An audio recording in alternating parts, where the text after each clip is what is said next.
الله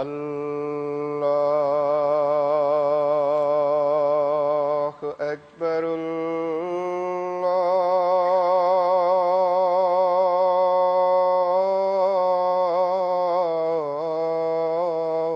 الله أكبر.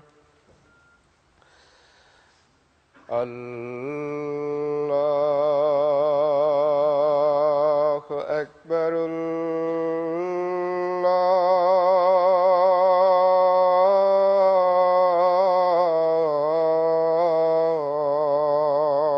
الله أكبر. أشهد أن لا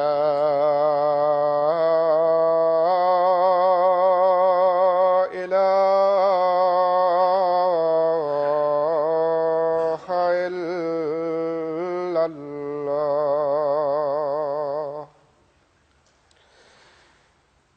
أشهد أن لا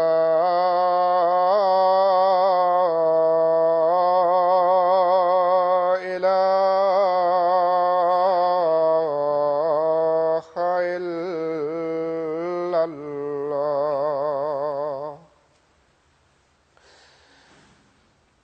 أشهد أن محمدًا رسول الله.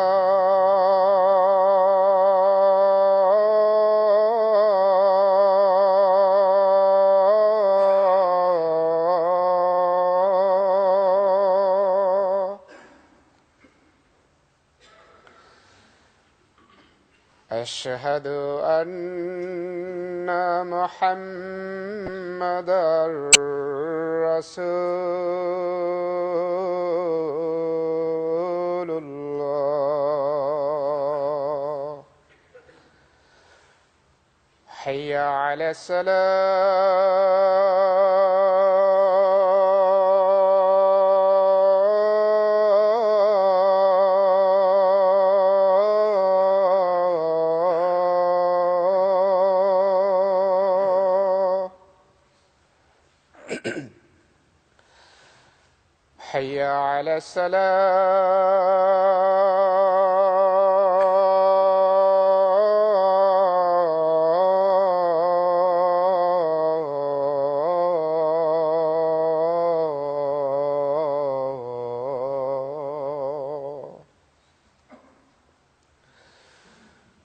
حي على الفلاح.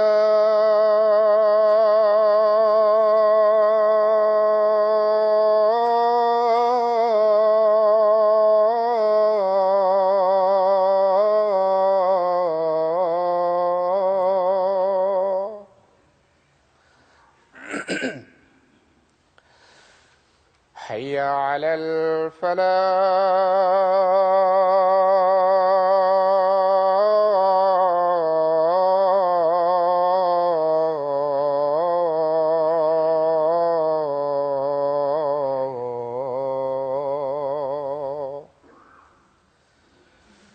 الله أكبر.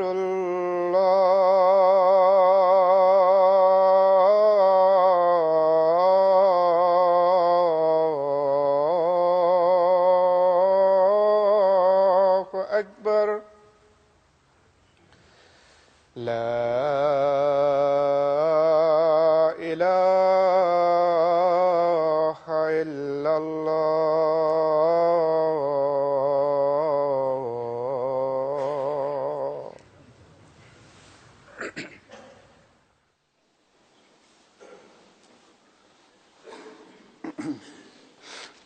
السلام عليكم ورحمة الله.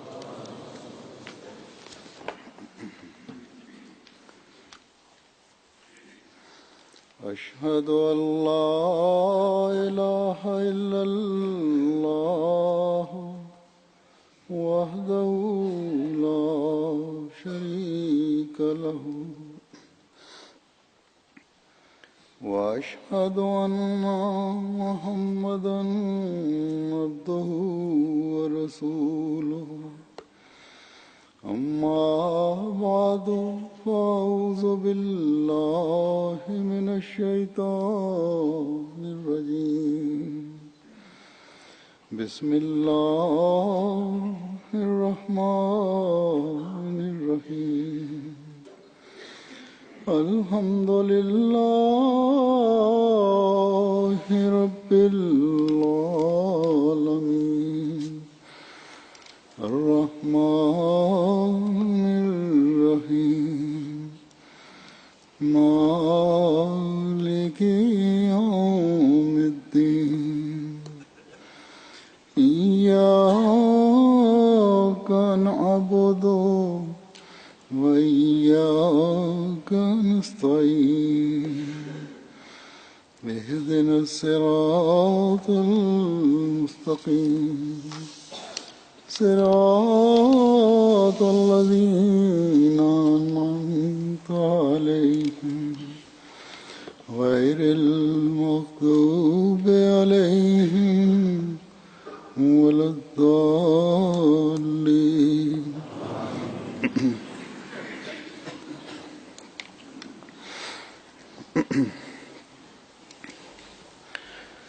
ستمبر اکتوبر کے مہینے اکثر ہماری ذیلی تنظیموں یعنی اکثر ممالک کی ذیلی تنظیموں کے سالانہ اجتماعات کے مہینے ہوتے ہیں۔ انشاءاللہ تعالیٰ آج بھی خدام الانبیاء کا اجتماع شروع ہو رہا ہے اور اسی طرح اگلے جمعے انصار اور لجنہ کے اجتماعات ہونے ہیں۔ گزشتہ تقریباً 27-28 سال سے یو کے اجتماعات میں خلیفہ وقت کی شمولیت اجتماعات کا حصہ بن چکی ہے۔ ربا سے پاکستان سے خلیفہ وقت کی ہجرت سے پہلے تمام ذیلی تنظیموں کے اجتماعات میں خلیفہ وقت کی شمولیت ہوتی تھی اور پاکستان سے تمام متعلقہ ذیلی تنظیموں کے نمائندے اجتماعات میں شرکت کیا کرتے تھے۔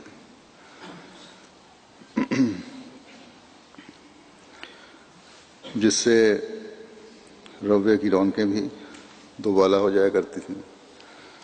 خاص طور پر خدام اور اطفال کو اس زمانے میں خاص شوق اور لگن ہوتی تھی اور اجتماع کا بڑا انتظار رہتا تھا۔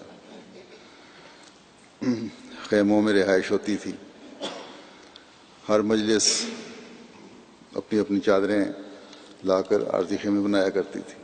تو باقاعدہ اس طرح کے ٹینٹ خیمے نہیں تھے جیسے یہاں مل جاتے ہیں، بلکہ بستروں کی چادروں سے ہی خیمے بنائے جاتے تھے اور ان خیموں میں رہائش ہوتی تھی۔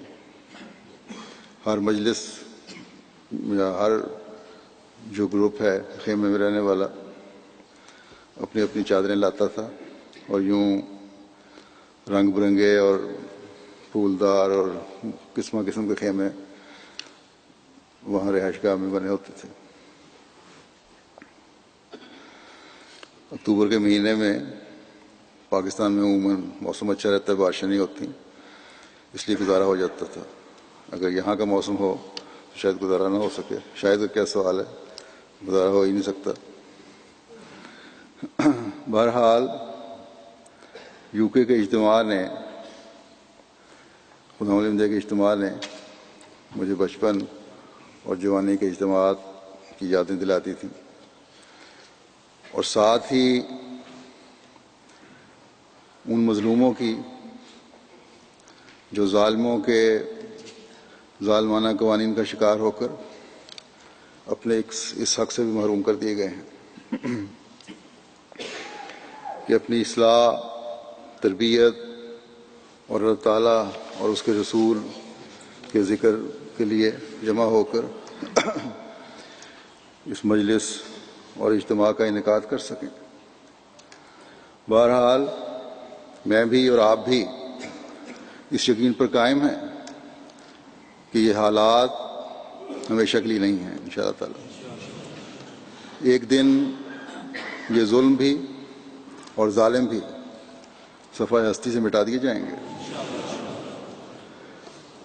اللہ تعالی ہمیں صبر، استقامت اور دعا سے کام لیتے چلے جانے کی توفیق عطا فرماتا رہے۔ اصل میں تو یہ باتیں اجتماع کے حوالے سے مجھے ان کا ذکر اجتماع کے موقع پر کرنا چاہیے تھا، اور ہر سال میں اجتماع کے مناسبت سے متعلقہ ذیلی تنظیموں کو ان کے حوالے سے مخاطب بھی ہوتا ہوں، لیکن مجھے اس وقت خیال آیا کہ جمعہ پر اس حوالے سے بھی ذکر کر دوں، کیونکہ ایک تو پاکستان کے مرکزی اجتماع میں افتتاحی اور اختتامی خطابات خلیفہ وقت کے ہوتے تھے، دوسرے اجتماع کے موقع پر میری جو اختتامی تقریر عموماً ہوتی ہے وہ براہ راست MTA سے نشر نہیں ہوتی، بلکہ کچھ دنوں کے بعد، ہفتہ 10 دن بعد نشر ہوتی ہے، اور ہو سکتا ہے کہ اس کو ایک بڑی تعداد نہ سن سکتی ہو۔ تیسرے، جہاں جہاں بھی اجتماعات ہو رہے ہیں وہ اس خطبے کو اپنے لیے بھی پیغام سمجھتے ہوئے اس پر باتوں پر عمل کرنے کی کوشش کریں، اور پاکستان کے مظلوم احمدیوں کو اپنی دعاؤں میں یاد رکھیں۔ اور چوتھے، جہاں جہاں نئی جماعتیں اور ذیلی تنظیمیں یا مجالس قائم ہو رہی ہیں وہ بھی اپنی ذمہ داریوں کو سمجھتے ہوئے براہ راست باتیں سن کر ان سے استفادہ حاصل کرنے کی کوشش کریں۔ بہرحال اب میں اس حوالے سے خداوند الحمد کو خصوصاً اور ہر فرد جماعت کو عموماً چند باتوں کی طرف توجہ دلانا چاہتا ہوں۔ قرآن کریم میں دین کی خدمت، اصلاح اور توحید کے قیام کے لیے نوجوانوں کے حوالے سے سورہ کہف میں 2 جگہ ذکر آیا ہے۔ یہ وہ نوجوان تھے جو مسیح موسوی کے ماننے والے تھے، جو تقریباً 300 سال تک سختیاں اور ظلم سہتے رہے۔ اس قدر سختیاں ان پر ہوئیں کہ لمبا عرصہ ان کو غاروں میں چھپ کر رہنا پڑا۔ غاروں میں بھی حکومت وقت کے کارندے ان کا پیچھا کر کے قتل و غارت کرتے رہے، لیکن دین اور توحید کی خاطر وہ لوگ یہ ظلم برداشت کرتے رہے۔ جب حالات کچھ بہتر ہوتے تھے تو باہر بھی آ جاتے تھے، لیکن ظلم کی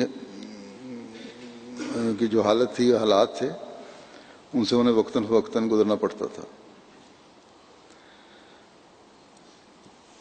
بہرحال توحید کے قیام اور دین کی حفاظت کے لیے ان لوگوں کی کوشش اس قابل تھی کہ اللہ تعالیٰ نے اس واقعے کو قرآن کریم میں بھی محفوظ فرما لیا۔ اس حوالے سے جن 2 آیتوں کا میں نے ذکر کیا ہے وہ میں پیش کرتا ہوں۔ اللہ تعالیٰ قرآن کریم میں فرماتا ہے،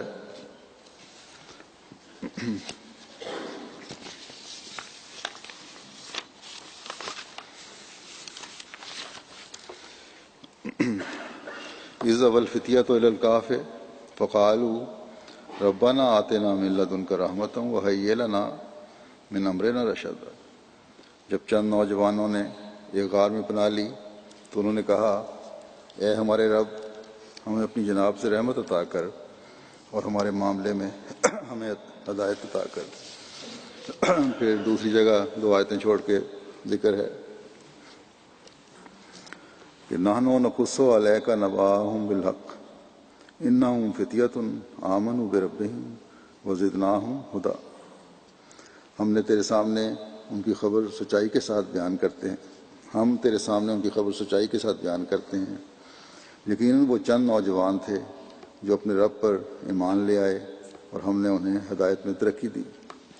اور پھر اس کی وضاحت میں اگلی آیت بھی ہے کہ وَرَبَطْنَا عَلَىٰ قُلُوبِهِمْ إِذْ قَامُوا فَقَالُوا رَبُّنَا رَبُّ السَّمَاوَاتِ وَالْأَرْضِ لَن نَّدْعُوَ من دونه الہا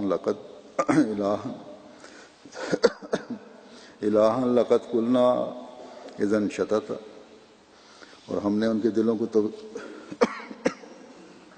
تقویت بخشی جب وہ کھڑے ہوئے، پھر انہوں نے کہا ہمارا رب تو آسمانوں اور زمین کا رب ہے، ہم ہرگز اس کے سوا کسی کو معبود نہیں پکاریں گے، اگر ایسا ہو تو ہم یقیناً اعتدال سے ہٹی ہوئی بات کہنے والے ہوں گے۔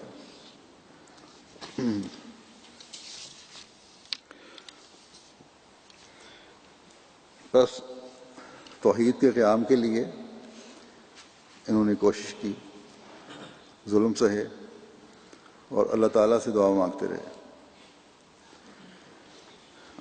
کہ اللہ تعالیٰ ہمیں اپنی رحمت سے وحدانیت پر قائم رکھے اور ہدایت کے راستے پر ہم چلتے رہیں۔ اس سے پہلے قرآن کریم میں آیات جو ہیں، ان سے پہلی آیات میں یہ ذکر ہے کہ آج کل کے عیسائی وحدانیت کو چھوڑ کر خدا کا بیٹا بنائے بیٹھے ہیں ایک شخص کو، جو سراسر جھوٹے نظریات اور جھوٹی تعلیم ہے، جس کا عیسائیت کی اصل تعلیم سے کوئی واسطہ نہیں۔ یہ ایسی خطرناک بات ہے جو یقیناً انہیں سزا کا مورد بنائے گی۔ حقیقی تعلیم جس کے لیے عیسائیوں نے قربانی دی تثلیث کی تعلیم نہیں تھی، بلکہ وحدانیت کی تعلیم تھی۔ پھر اللہ تعالیٰ نے ان کے مختلف دور اور حالات کا نقشہ کھینچنے کے بعد بیان فرمایا کہ ان کے اس ایمان لانے اور ایک خدا پر یقین کرنے کی وجہ سے ہم نے انہیں ہدایت پر قائم رکھا اور ان کے دلوں کو مضبوط کیا، اور وہ ایک خدا کی پرستش کرنے کا اعلان کرتے رہے اور اس کی عبادت کرتے تھے۔ اس بات سے سخت بیزاری کا اظہار کیا کہ اللہ تعالیٰ کے سوا کوئی اور بھی معبود ہے، لیکن پھر زمانے کے اثر کے تحت، حکومتوں کے اثر کے تحت عیسائیت نے آہستہ آہستہ تثلیث کی صورت اختیار کر لی، اس میں بگاڑ پیدا ہو گیا۔ غلط لوگوں کے ہاتھ میں جب عیسائیت کی باغ ڈور چلی گئی تو پھر تثلیث کا نظریہ پیدا ہوا، اور دنیا داری نے ان کے دین پر قبضہ کر لیا۔ ان شرک کرنے والوں کے لیے خدا تعالیٰ نے آگ میں ڈالے جانے کا انذار فرمایا ہے۔ بہرحال ان آیات کے بیان کرنے کا مقصد یہ ہے کہ عیسائیت جب تک اپنی اصلی حالت پر قائم رہی، اس کی حفاظت کرنے والے نوجوان تھے، اور انہوں نے ایمان کی حفاظت کی، اور اللہ تعالیٰ نے ان کے اس ایمان کی وجہ سے ان کے ظالم حکمرانوں کے سامنے اپنے دین کی حفاظت کی وجہ سے صرف اور صرف اللہ تعالیٰ کو معبود حقیقی ماننے کی وجہ سے ان کو ہدایت یافتہ رکھا۔ انہوں نے کسی دنیاوی انعام کی پرواہ نہیں کی، بلکہ خدا تعالیٰ کی رضا کو مقدم رکھا۔ اللہ تعالیٰ فرماتا ہے کہ یہ چند نوجوان جو تھے، ان کے ساتھ ہم نے ان کے ایمان کی وجہ سے کیا سلوک کیا؟ فرمایا وزدناہم ہدی، ہم نے انہیں ہدایت میں ترقی دی۔ وربطنا علی قلوبہم، اور ہم نے ان کے دلوں کو تقویت بخشی۔ اور اس ہدایت میں ترقی اور دلوں کی تقویت کی وجہ سے انہوں نے اپنے وقت کے تمام جابر سلطانوں کے سامنے جرأت کے ساتھ یہ اعلان کیا کہ لن ندعو من دونہ الہ، کہ ہم ہرگز اللہ تعالیٰ کے سوا کسی کو معبود نہیں پکاریں گے۔ ہم اپنی جان تو دے سکتے ہیں، ہم اپنے حقوق کو تو قربان کر سکتے ہیں، ہم اپنے پیاروں اور اپنے جان و مال کی قربانی تو دے سکتے ہیں، لیکن توحید سے پیچھے نہیں ہٹ سکتے۔ بس یہ نمونہ ہے ہمارے سامنے ان ایمان لانے والوں کا جن کے سامنے اسوے کا وہ معیار نہیں تھا جو اللہ تعالیٰ نے اپنے فضل سے ہمارے سامنے اپنے پیارے نبی صلی اللہ علیہ وسلم اور آپ کے صحابہ کے ذریعے رکھا ہے۔ بس ہمارے سامنے اس اسوے کا اعلیٰ ترین معیار یہ تقاضا کرتا ہے کہ ہم توحید کے قیام و استحکام اور ہدایت کے راستوں پر چلنے کے لیے جان، مال، وقت اور عزت کو قربان کرنے کے عہد کو ہر وقت سامنے رکھتے ہوئے پورا کرتے چلے جائیں۔ کوئی ابتلا، کوئی دنیاوی لالچ ہمیں اپنے عہد کو نبھانے اور پورا کرنے میں روک نہ بن سکے۔ جب الہی جماعتوں کی ابتلا سے گزرنے کی مثالیں سامنے آتی ہیں تو توجہ فوراً پاکستان کے احمدیوں کی طرف بھی خاص طور پر پھر جاتی ہے، اور پھر چند دوسرے ممالک ہیں جہاں احمدیوں پر سختیاں روا رکھی جا رہی ہیں۔ آج پاکستان کے احمدی ذہنی اور جسمانی اذیت سے گزرنے کے ساتھ ساتھ جان اور مال کی قربانیاں بھی پیش کر رہے ہیں۔ اسی طرح عرب ممالک میں احمدی ہیں جن کی تعداد میں اللہ تعالیٰ کے فضل سے روز بروز اضافہ ہو رہا ہے۔ اللہ تعالیٰ کے فضل سے آج کل روزانہ کی ڈاک میں بیتوں کے خطوط آتے ہیں۔ ان عرب ملکوں میں بھی احمدی ہونے کی وجہ سے مشکلات ہیں، اور ان ملکوں کے احمدی بھی اصحاب کہف کی سی زندگی گزار رہے ہیں۔ پاکستان کی تو پرانی جماعت ہے اور بلا خوف اپنے ایمان کا اظہار بھی کرتے ہیں۔ کسی احمدی کی احمدیت چھپی ہوئی نہیں ہے، پتہ لگ ہی جاتا ہے، لیکن نئے شامل ہونے والوں کے لیے یہ اظہار بہت مشکل ہو جاتا ہے۔ اکثریت ان شامل ہونے والوں کی پرجوش بھی ہے اور ایمان میں ترقی کرنے والوں کی بھی ہے، لیکن بعض کمزور بھی ہوتے ہیں، اور پھر جماعت کے استحکام کے لیے بعض دفعہ ضروری بھی ہوتا ہے کہ اسی طور پر ایک جگہ جمع ہونے یا با جماعت نماز کی ادائیگی یا جمعہ پڑھنے سے روکا جاتا ہے۔ بعض انتظامی اقدامات کرنے پڑتے ہیں احمدیوں کی حفاظت کے لیے، تو بڑی بے چین ہو کر یہ بعض دفعہ عرب ملکوں سے مجھے لکھتے ہیں کہ کب تک ہم اسی طرح گزارا کریں گے۔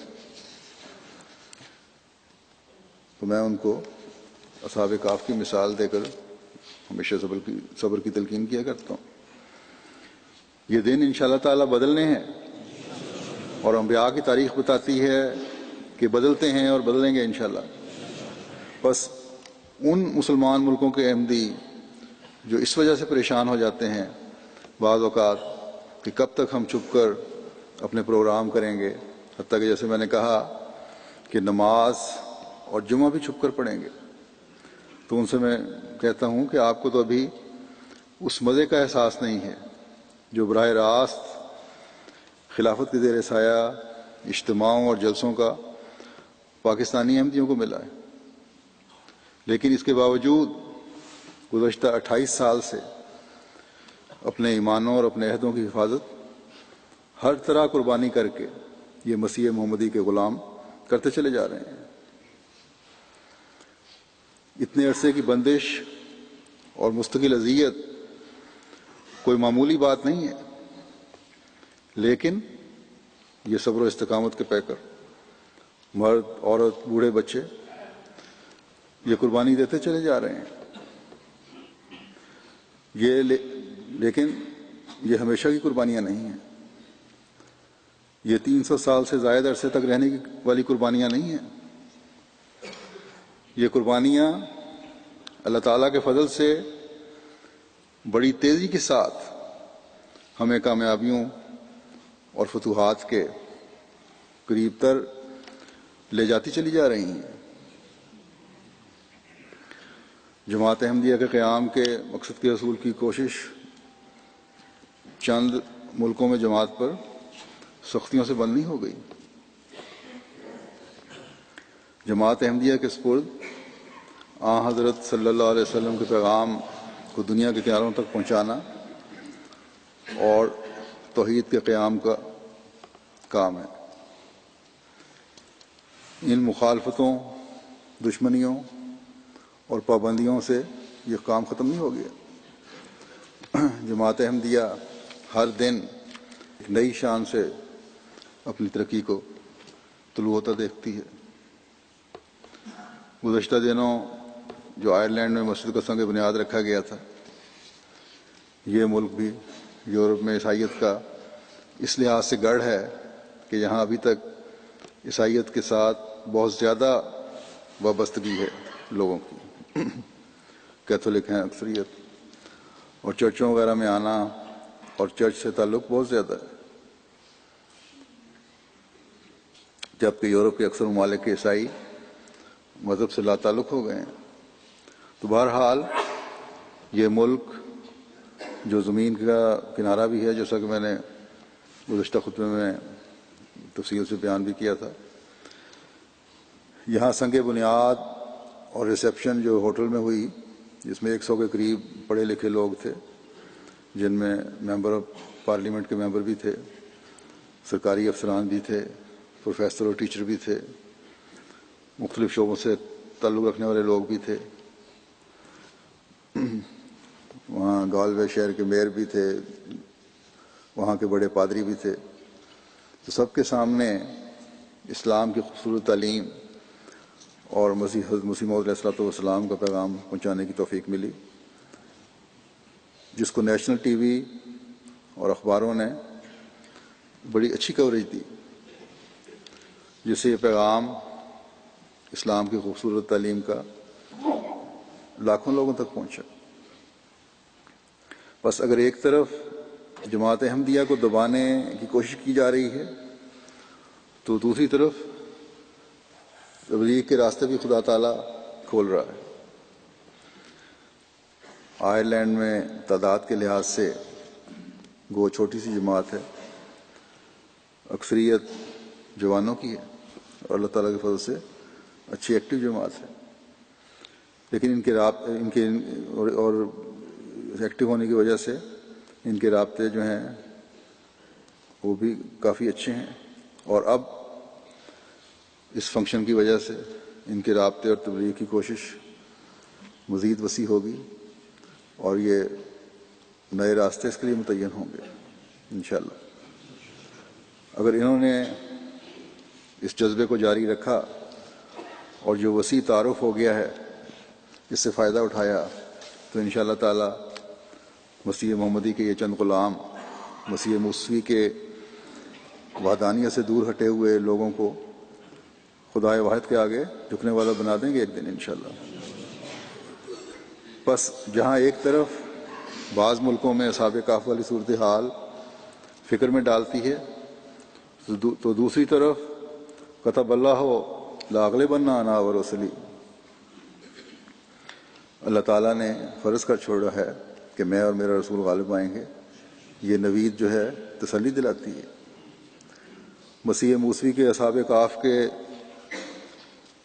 دور کے بعد جو عیسائیت پھیلی تو شرک کے پھیلانے کا باعث بن گئی، لیکن مسیح محمدی کے ماننے والوں کو 300 سال گزرنے سے بہت پہلے انشاءاللہ تعالی غلبہ ملے گا، اور یہ غلبہ بھی شرک کو جڑ سے اکھاڑ کر توحید کے قیام کا باعث ہوگا انشاءاللہ۔ بس ہمیں کوئی مایوسی نہیں ہے۔ آج اللہ تعالیٰ کے فضل سے دنیا احمدیت میں بہت وسعت آ چکی ہے۔ اگر چند ملکوں میں احمدیوں کے حقوق اور آزادی کو سلب کیا گیا ہے، تو آسٹریلیا، افریقہ، امریکہ اور جزائر کے رہنے والے احمدی آزادی کی زندگی بھی گزار رہے ہیں۔ ان کے لیے صحیح اسلامی تعلیم پر عمل کرنا اور اپنی زندگیوں پر لاگو کرنے کے راستے کھلے ہیں۔ تبلیغ کے میدان بھی کھلے ہیں۔ بس ان ممالک کے رہنے والے احمدیوں سے میں کہتا ہوں کہ اس سہولت، کشائش اور آزادی اور آزاد زندگی کو اپنے مقصود کے حصول کے لیے ایک کوشش سے مقصود کے حصول کا ذریعہ بنا لیں۔ اللہ تعالیٰ نے وزدناہم ہدا کے الفاظ صرف اصحاب کہف کے لیے استعمال نہیں کیے، بلکہ یہ اصول بیان کیا ہے کہ جو بھی اپنے ایمان کی حفاظت کرے گا، دین پر قائم رہنے کی کوشش کرے گا، اللہ تعالیٰ اسے ہدایت میں بڑھاتا چلا جائے گا، ان کے ایمان میں ترقی دیتا چلا جائے گا۔ اس بات کو اللہ تعالیٰ نے سورہ انفال میں یوں بھی بیان فرماتا ہے کہ انما المؤمنون الذین اذا ذکر اللہ وجلت قلوبہم واذا تلیت علیہم آیاتہ زادتہم ایمانا وعلی ربہم یتوکلون۔ مومن صرف وہی ہیں کہ جب اللہ کا ذکر کیا جاتا ہے تو ان کے دل ڈر جاتے ہیں، اور جب ان پر اس کی آیات پڑھی جاتی ہیں تو وہ ان کو ایمان میں بڑھا دیتی ہیں اور وہ اپنے رب پر ہی توکل کرتے ہیں۔ پھر فرمایا کہ اللہ زینہ یقیمون الصلاۃ ومما رزقناہم ينفقون، وہ لوگ جو نماز قائم کرتے ہیں اور اس میں سے ہی جو ہم نے ان کو عطا کیا ہے وہ خرچ کرتے ہیں۔ پھر آگے فرماتا ہے اللہ تعالیٰ کہ اولئک هم المؤمنون حقا لہم درجات عند ربہم ومغفرۃ ورزق کریم، کہ یہی ہیں جو کھرے اور سچے مومن ہیں، ان کے لیے ان کے رب کے حضور بڑے درجات ہیں اور مغفرت ہے اور بہت عزت والا رزق بھی۔ اللہ تعالیٰ نے یہاں ایک حقیقی مومن کی نشانیاں بیان فرمائی ہیں۔ جو ایمان کا دعویٰ کرتا ہے وہ صرف زبانی دعوے سے مومن نہیں بن جاتا، اس کی کچھ خصوصیات بھی ہوتی ہیں۔ وہ ابتلاؤں میں بھی اپنے ایمان کی حفاظت کرتا ہے اور کشائش میں بھی اپنی ایمانی حالت کی حفاظت کرتا ہے، اور جب یہ ہو تو وہ ان وعدوں سے حصہ لینے والا بن جاتا ہے، ان وعدوں کا حقدار ٹھہرتا ہے جو ایک حقیقی مومن سے خدا تعالیٰ نے فرمائے ہیں۔ اگر یہ دعویٰ ہے ایک شخص کا، ایک مومن کا، کہ اسے اللہ تعالیٰ پر ایمان ہے، تو اس کا ہر قول و فعل خدا تعالیٰ کی رضا کے حصول کے لیے ہونا چاہیے۔ اللہ تعالیٰ کا نام صرف منہ پر یا زبان پر ہی نہ ہو، بلکہ دل میں خدا تعالیٰ کی خشیت ہو۔ فرمایا کہ ایمان کی نشانی یہ ہے کہ اذا ذکر اللہ وجلت قلوبہم، جب اللہ کا ذکر کیا جاتا ہے تو ان کے دل ڈر جاتے ہیں، اور اللہ تعالیٰ ایک مومن کے لیے وہ محبوب ہستی ہے جس کی رضا اس کے ہر وقت پیش نظر رہتی ہے اور رہنی چاہیے۔ اور رضا کس طرح حاصل ہوتی ہے؟ اس کے احکامات پر عمل کر کے۔ بس ایمان صرف زبانی دعویٰ نہیں ہے، بلکہ ایک عمل ہے جو مسلسل جاری رہنا چاہیے۔ پھر یہ نشانی ہے کہ آیات اسے ایمان میں بڑھاتی ہیں۔ یہ بہانے نہیں ہوتے کہ یہ باتیں مشکل ہیں اور ان پر عمل مشکل ہے، یا یہ عمل تو میں کر لوں اور یہ نہ کروں یا کر نہیں سکوں گا، بلکہ اللہ تعالیٰ کے تمام احکامات پر کان دھرنا اور ان پر عمل کرنا، ان کو سننا، یہی ایک اصل مومن کی نشانی ہے۔ اس بات کو دوسری جگہ اللہ تعالیٰ نے یوں بھی بیان فرمایا ہے کہ اذا ذکروا بآیات ربہم لم یخروا علیہا صما وعمیانا، کہ جب ان کے رب کی آیات انہیں یاد دلائی جاتی ہیں تو ان سے بہروں اور اندھوں کا معاملہ نہیں کرتے جن کا ایمان حقیقی ہوتا ہے۔ بس زبانی دعویٰ کہ میں توحید پر یقین رکھتا ہوں ایمان میں زیادتی کا باعث نہیں بنتا۔ جب تک کہ اللہ تعالیٰ کے احکامات پر عمل کرنے کی کوشش بھی نہ ہو۔ بس توحید کے قیام کی کوشش اس وقت کامیاب ہوتی ہے جب خدا تعالیٰ کی رضا کی خاطر انسان اپنے نفس کو قربان کرتا ہے، اور جب ہر معاملے میں کامل توکل اللہ تعالیٰ کی ذات پر ہوتا ہے۔ پھر اللہ تعالیٰ فرماتا ہے کہ حقیقی مومن کی ایک نشانی نمازوں کا قیام ہے۔ یہ آیات میں جو نے پڑھی اس میں فرمایا۔ اب اجتماعات میں اور ان کے بعد بھی ہر خادم کو، ہر احمدی کو اس کا خاص اہتمام کرنا ضروری ہے۔ اجتماعوں میں تو خاص طور پر کہ نمازیں باجماعت ادا ہوں، اور عام طور پر بھی اس کے بعد بھی نمازوں کا قیام اور باجماعت ادا کرنا اور وقت پر ادا کرنا یہ ضروری ہے۔ اسی طرح جو ڈیوٹی والے بھی ہوتے ہیں، کچھ خدام یا اجتماعات میں شامل ہونے والے ہیں، ان کو چاہیے کہ وہ بھی اپنے نمازوں کا اہتمام کریں، ڈیوٹی کے بہانے سے نمازیں ضائع نہ ہوں۔ اور پھر جیسا کہ میں نے کہا، صرف اجتماع کے دنوں میں نہیں بلکہ عام دنوں میں بھی جب ہماری ترقی اور فتوحات دعاؤں سے ہی وابستہ ہیں، جس کے لیے بار بار حضرت مسیح موعود علیہ الصلوۃ والسلام نے ہمیں توجہ دلائی ہے، تو پھر دعاؤں کا جو بہترین ذریعہ ہے قیام نماز، اس کی طرف توجہ دینے کی سب سے زیادہ ضرورت ہے۔ ایک مسلمان توحید کے قیام کی کوشش اور اللہ تعالیٰ کو ہی معبود حقیقی سمجھنا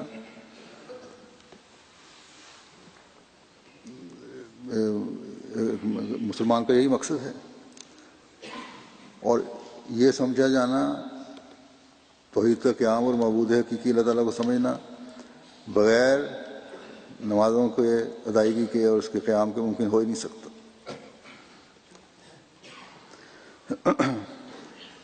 5 وقت کی نمازیں ہی ہیں جو ایک مومن کے بہت سے متوقع بتوں کو توڑنے کا باعث بنتی ہیں، اور خاص طور پر اس مادی دنیا میں تو یہ 5 وقت کی نمازیں ہی ہیں جو توحید کے قیام کا باعث بنتی ہیں، ہمارے نفس کے اندر کے بتوں کو بھی توڑتی ہیں اور ہمارے ظاہری اسباب کے بتوں کو بھی توڑتی ہیں۔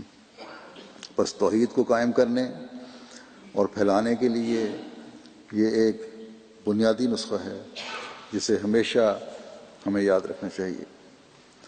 پھر فرمایا مما رزقناہم ينفقون، اور جو کچھ ہم نے انہیں دیا ہے اس میں سے خرچ کرتے ہیں۔ دین کی اشاعت اور توحید کے قیام کے لیے خرچ کرنے والوں کو بھی اللہ تعالیٰ ایمان میں بڑھاتا ہے۔ بس مالی قربانیوں کی جو جماعت میں تحریک کی جاتی ہے وہ بھی اللہ تعالیٰ کے اس حکم کے تحت ہی ہے۔ پھر آخری آیت جو میں نے پڑھی ہے، اس میں اللہ تعالیٰ فرماتا ہے کہ پہلی 2 آیات میں بیان کردہ جو خصوصیات کا حامل جو ہے وہی اللہ تعالیٰ کی نگاہ میں حقیقی مومن ہے، اور جو اللہ تعالیٰ کی نگاہ میں حقیقی مومن ٹھہر جائے وہ اللہ تعالیٰ کے حضور اس کے انعامات کا وارث بنتا ہے، اور وہ انعامات یہ ہیں کہ درجات عند ربہم، کہ ان کے رب کے پاس ان کے لیے بڑے بڑے درجے ہیں، مغفرت اس کے گناہوں کی بخشش ہے، اور رزق کریم اور معزز رزق ہے۔ یہ رزق اس دنیا کا بھی ہے اور آخرت کا بھی ہے۔ بس ایمان میں زیادتی، ہدایت میں زیادتی اللہ تعالیٰ کے انعامات کا وارث بناتی ہے، اور ایک مومن کا کام ہے کہ ایمان اور ہدایت میں زیادتی کے لیے اللہ تعالیٰ کی رضا کے حصول کی کوشش میں ہر وقت لگا رہے، اور یہی حقیقی تقویٰ ہے جو اللہ تعالیٰ کی رضا حاصل کرنے والا حاصل کرتا ہے۔ یعنی تقویٰ سے اللہ تعالیٰ کی رضا حاصل کرنے کی طرف قدم بڑھتے ہیں، اور اللہ تعالیٰ کی رضا حاصل کرنے سے تقویٰ میں ترقی ہوتی ہے۔ اللہ تعالیٰ ایک جگہ فرماتا ہے کہ والذین اہتدوا زادہم ہدی وآتاہم تقواہم، اور وہ لوگ جنہوں نے ہدایت پائی ان کو اس نے ہدایت میں بڑھا دیا اور ان کو ان کا تقویٰ عطا کیا۔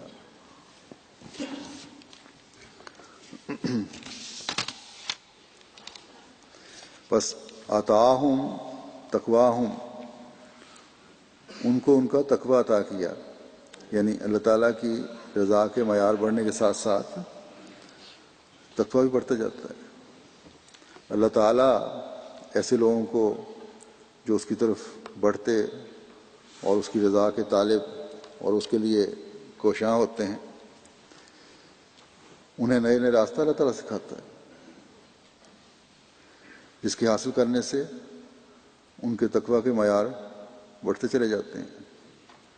اور پھر یہ بھی کہ اللہ اپنی رضا اور فضلوں کی چادر میں ایسے مومنوں کو لپیٹتا جاتا ہے، پہلے سے زیادہ وہ فضلوں کا وارث بنتے چلے جاتے ہیں، وہ اللہ تعالیٰ کی پناہ میں آتے چلے جاتے ہیں، ان کی قربانیاں اللہ تعالیٰ کے حضور قبولیت کا درجہ پاتی ہیں۔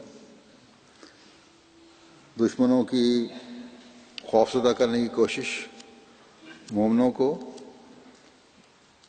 بجائے خوفزدہ کرنے کے اللہ تعالیٰ کا قرب دلانے کا باعث بنتی ہیں۔ نحن اولیاؤکم فی الحیات الدنیا و فی الآخرہ، کہ ہم دنیا میں بھی تمہارے ساتھ ہیں اور آخرت میں بھی تمہارے ساتھ ہیں، اس پر یقین بڑھتا چلا جاتا ہے۔ اللہ تعالیٰ کی ذات پر یہ یقین ہی تھا جس نے مسیح موسوی کے ماننے والوں کو قربانیوں پر آمادہ کیا۔ ہمارے ساتھ تو خدا تعالیٰ کے ان سے بڑھ کر وعدے ہیں، بس کوئی وجہ نہیں کہ ہم خدا تعالیٰ سے کبھی بھی بے وفائی کا اظہار کیا سوچیں بھی، اس کی باتوں سے کبھی غافل ہوں، توحید کے قیام کے لیے کوشش سے کبھی غافل ہوں۔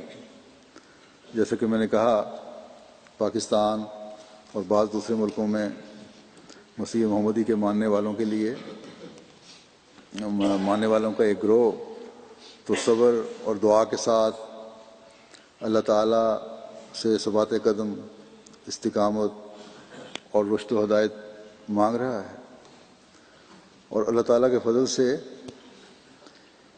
ایمان اور اقان میں اور ہدایت میں ترقی بھی کر رہا ہے۔ اللہ تعالیٰ اس گروہ کی دعاؤں کو سن بھی رہا ہے، ان کے ایمانوں کی مضبوطی اور شیطانی حملوں کا مقابلہ اور بے خوفی اس بات کا ثبوت ہے کہ اللہ تعالیٰ نے ان کی دعاؤں کو سنتے ہوئے ان کے دلوں کو تقویت بخشی ہے۔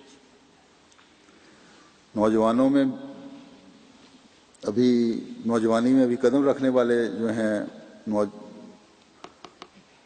وہ نوجوان بھی اور بڑی عمر کے جوان بھی، یہ تمام خدام بڑے جذبے اور شوق سے اور بغیر کسی خوف کے پاکستان میں اپنی جماعتی طور پر جو بھی ڈیوٹیاں لگائی جاتی ہیں، فرائض دیے جاتے ہیں، ان کو ادا کر رہے ہیں۔ بعض بزرگ مجھے لکھتے ہیں کہ حیرت ہوتی ہے نوجوانوں کے جذبے کو دیکھ کر۔ مسجدیں آج کل پاکستان میں جماعت احمدیہ کی مساجد خاص طور پر بڑی خطرناک جگہیں قرار دی گئی ہیں انتظامیہ کی طرف سے اور پولیس کی طرف سے، لیکن وہاں ہمارے نوجوان ڈیوٹیوں پر جاتے ہیں۔ تو لکھنے والے لکھتے ہیں کہ اگر کسی وجہ سے ایک خادم ڈیوٹی پر نہ آ سکے تو یہ نہیں کہ وہاں نوجوانوں کی کمی ہو جاتی ہے، 2 3 اس کی جگہ تیار ہوتے ہیں اور کوشش کر رہے ہوتے ہیں کہ جو متبادل لینا ہے وہ ہمیں لیا جائے۔ گھر سے یہ کہہ کر جاتے ہیں کہ اگر ہم واپس آ گئے تو ٹھیک، الحمدللہ، اور اگر نہ آ سکے تو اللہ تعالیٰ اپنے وعدے ہمارے حق میں پورے فرمائے۔ یہ ایمان ہے جو ان کے دلوں میں قائم ہو رہا ہے۔ ایک عجیب جذبہ ہے جو مسیح محمدی کے یہ غلام دکھا رہے ہیں۔ اللہ تعالیٰ جہاں ہمیشہ ان کے جذبوں کو زندہ رکھے، وہاں اپنے خاص فضل سے ان کی حفاظت بھی فرماتا رہے۔ آج مسیح محمدی کے ماننے والے نوجوان بھی ایک عجیب تاریخ رقم کر رہے ہیں۔ یہ بھی وہ نوجوان ہیں جو اپنے عہدوں کی پابندی اور توحید کے قیام کے لیے کسی سے پیچھے نہیں ہیں۔ حقیقت میں یہ وہ لوگ ہیں جو اپنی جان، مال، وقت اور عزت کی قربانی کے لیے ہر وقت تیار بیٹھے۔ یقیناً یہ لوگ اللہ تعالیٰ کی خوشنودی حاصل کرنے والے ہیں۔ بس تقویٰ پر قدم مارتے ہوئے اور عبادتوں کے معیار بڑھاتے ہوئے اللہ تعالیٰ کی خوشنودی کو پہلے سے بڑھ کر حاصل کرتے چلے جائیں۔ یہاں جو آپ لوگ میرے سامنے بیٹھے ہیں یا اجتماع گاہ میں بیٹھے ہیں، آج خدا ملندے کا اجتماع ہے، اور میرے براہ راست مخاطب ہیں جن کو اللہ تعالیٰ کے فضل سے اجتماعات کرنے کی آزادی بھی ہے اور اپنی مرضی سے جو پروگرام بھی ترتیب دینا چاہیں اس پر عمل کرنے کی آزادی بھی ہے، جن کو تربیتی پروگرام بنانے کی آزادی بھی ہے اور جن کو تبلیغ کے پروگرام بنانے کی آزادی بھی ہے۔ اپنی ذمہ داریوں کو سمجھیں۔ صرف اجتماع کے یہ 3 دن ہی آپ میں عارضی تبدیلی کا باعث نہ بنے، بلکہ ایک مستقل تبدیلی اپنے اندر پیدا کرنے کی کوشش کریں۔ تقویٰ کے معیار بڑھائیں، عبادتوں کے معیار بڑھائیں، مغرب کی بیہودہ کشش آپ کو اپنی طرف راغب کرنے والی نہ بن جائے۔ اپنے ان بھائیوں کی قربانیوں کو ہمیشہ سامنے رکھیں جو اپنے ایمانوں میں مضبوطی پیدا کرتے ہوئے احمدیت یعنی حقیقی اسلام کے جھنڈے کو بلند رکھنے کے لیے ہر کوشش کر رہے ہیں، اپنی وفاؤں اور اپنے عہدوں کو پورا کرنے کے لیے ہر قربانی دے رہے ہیں۔ بس آپ اس آزادی کے شکرانے کے طور پر جہاں اپنی عبادتوں اور تقویٰ کے معیار کو بلند کریں، وہاں احمدیت کا پیغام ہر جگہ پہنچانے کے لیے بھرپور کردار بھی ادا کریں۔ ہر ذریعہ تبلیغ کو استعمال کرنے کی کوشش کریں۔ جدید ذرائع کا استعمال نوجوان زیادہ بہتر طور پر کر سکتے ہیں۔ آج کل احمدی نوجوانوں نے 2 طرفہ محاذوں پر اپنا کردار ادا کرنا ہے، یعنی بیرونی محاذ جو ہے اس کی 2 قسمیں ہیں۔ نفس کی اصلاح جو اندرونی محاذ ہے وہ تو ہے ہی، اس کے علاوہ بیرونی محاذ بھی 2 طرح کے ہیں۔ ایک طرف تو اسلام کے خلاف مہم میں حصہ لے کر اسلام کا دفاع کرنا ہے، اور دوسرے احمدیت کے خلاف جو حملے ہیں ان میں دفاع کرنا ہے۔ ویب سائٹس مختلف ہیں، ان میں مختلف قسم کے بیہودہ قسم کے اعتراضات آتے ہیں، ان کو سچائی کے پیغام سے بھر دیں۔ ایک ایسا منظم دائرہ عمل تیار کیا جائے کہ ان سب ویب سائٹس کو اپنے سچائی کے پیغام سے بھر دیں۔ اگر علم میں کمی ہے تو اپنے بڑوں اور مبلغین سے مدد لیں۔ آج دنیا میں رہنے والے ہر خادم کو ان مہمات کا حصہ بننے کی ضرورت ہے، تبھی توحید کے قیام میں حقیقی کردار ادا کر سکیں گے۔ مسیح کے نوجوان تو محدود علاقوں میں اپنا کردار ادا کرتے رہے، مسیح محمدی کے خدام تو نئے ذرائع کے ذریعے سے تمام دنیا میں ایک انقلاب پیدا کر سکتے ہیں۔ بس اس بات پر خاص توجہ دیں۔ اللہ تعالیٰ ہم سب کو اس کی توفیق عطا فرمائے۔ آخر میں حضرت مسیح موعود علیہ السلام کا ایک اقتباس بھی آپ کے سامنے رکھنا چاہتا ہوں۔ آپ فرماتے ہیں اے میری جماعت، خدا تعالیٰ آپ لوگوں کے ساتھ ہو۔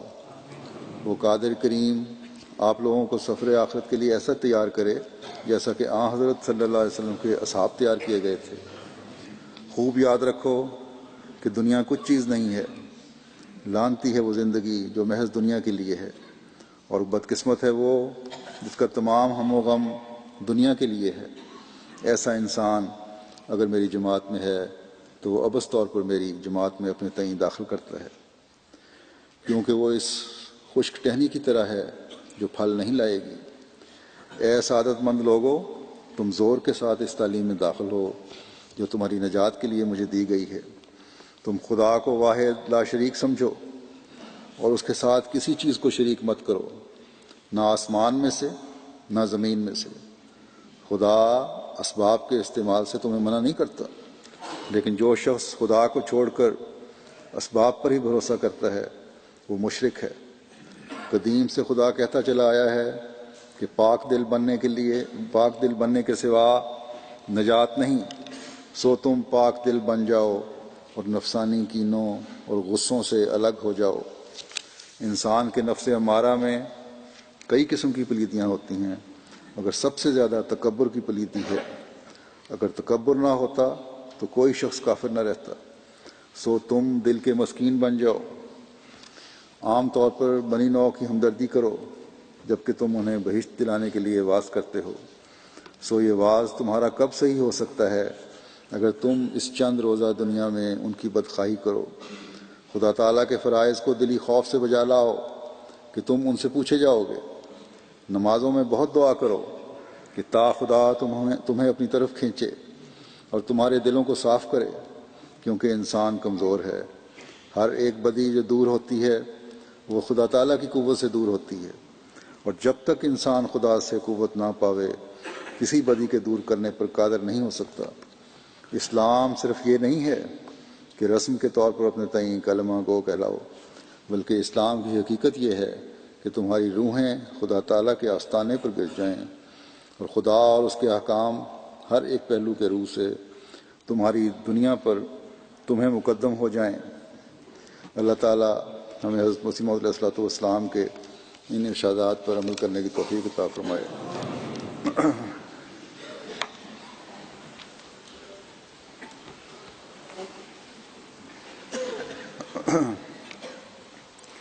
الحمد للہ نحمده ونستعینه ونستغفره ونؤمن به ونتوکل علیہ ونعوذ باللہ من شرور انفسنا ومن سیئات اعمالنا من يهده الله فلا مضل له ومن يضلله فلا هادي له ونشهد أن لا إله إلا الله ونشهد أن محمدا عبده ورسوله عباد الله رحمكم الله إن الله يأمر بالعدل والإحسان وإيتاء ذي القربى وينهى عن الفحشاء والمنكر والبغي يعظكم لعلكم تذكرون اذكروا الله يذكركم وادعوه يستجب لكم ولذكر الله أكبر